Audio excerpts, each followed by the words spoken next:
It was a landmark trial. Over 3 years in the making, the case was one that America was attentively following. The majority opinion in the Supreme Court case of Roe v. Wade would establish the future of abortion in America. 50 states had previously passed measures either restricting or banning abortion. The Texas statute was being challenged. The final decision was coming down. But when everything was finished, the opinion read, many were shocked. Shocked not because of what the court had decided, but because of what the court had failed to decide. The future of abortion had been secured in the United States, but not because the justices addressed the issue of prenatal life.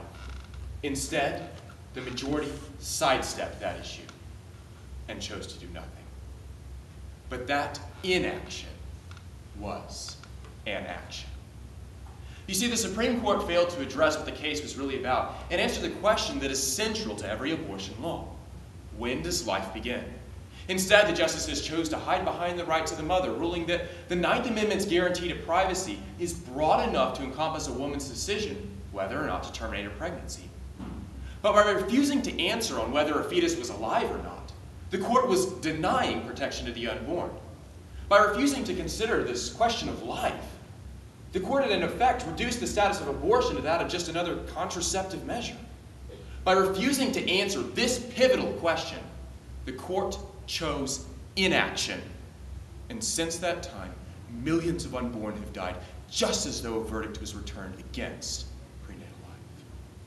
Inaction is an action.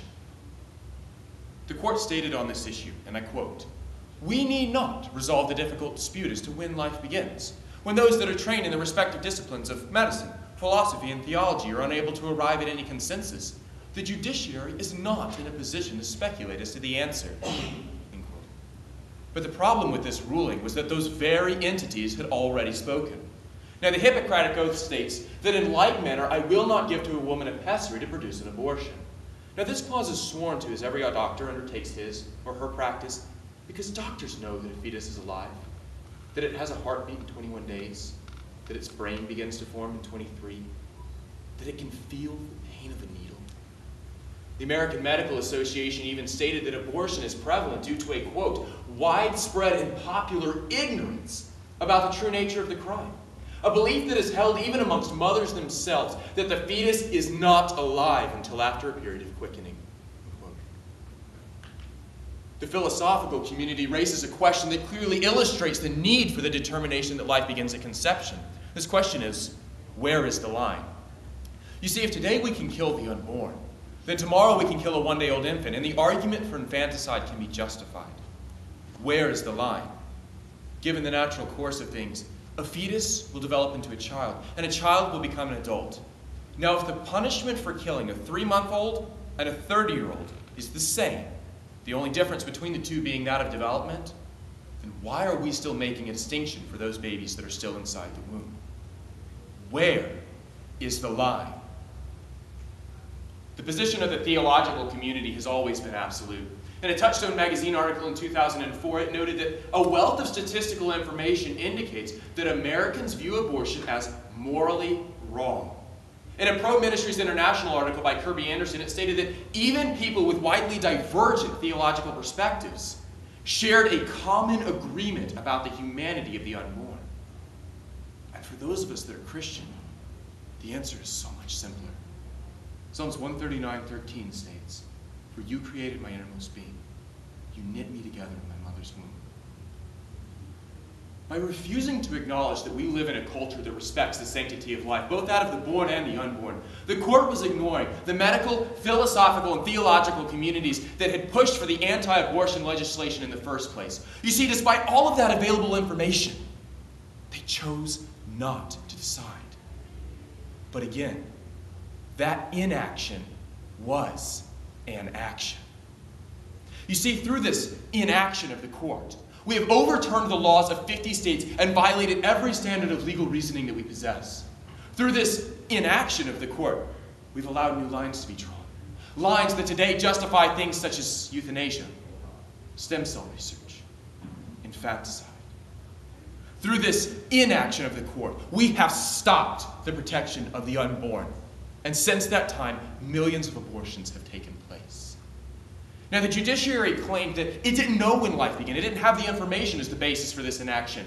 And yet, if our judicial system doesn't know when life begins, then why, when a pregnant woman is killed, is a murderer charged with 2 crimes? Why did all of the laws that we previously enact punish the woman for the death of her unborn? And if we as a people don't know when life begins, then why do abortive mothers feel unclean and guilty when this process is over? Because we know abortion is wrong. Because we know that allowing such a practice leads to death. Because such an act is denying society of all of the potential that each of those aborted lives possessed. Because we're demeaning the value of life itself. Why then do we choose inaction? Some would claim a lack of information. After all, consultation and discussion are not required before this procedure, nor do many mothers have a true understanding of what takes place in an abortion, that a human life is destroyed. But lack of information isn't at the heart of the desire for inaction. Well, some would confess an absence of true thought and appreciation for the moral severity of the issue. We try to justify the choice. We convince ourselves that abortion is something that it's not. But this also isn't the real reason that we prefer inaction. No, the real reason that we prefer inaction is because it's easier. You see, inaction requires no commitment. It asks us to give no effort, to make no change. Our inaction allows us just to look the other way. But that inaction is an action. You see, by doing nothing, we allow abortion to continue in our society. When we do nothing, we might not condone a problem, but we certainly permit it. When we do nothing, the unborn are killed just as though that action was our very own. This we all must learn, recognize, and seek to rectify. That our inaction is an action.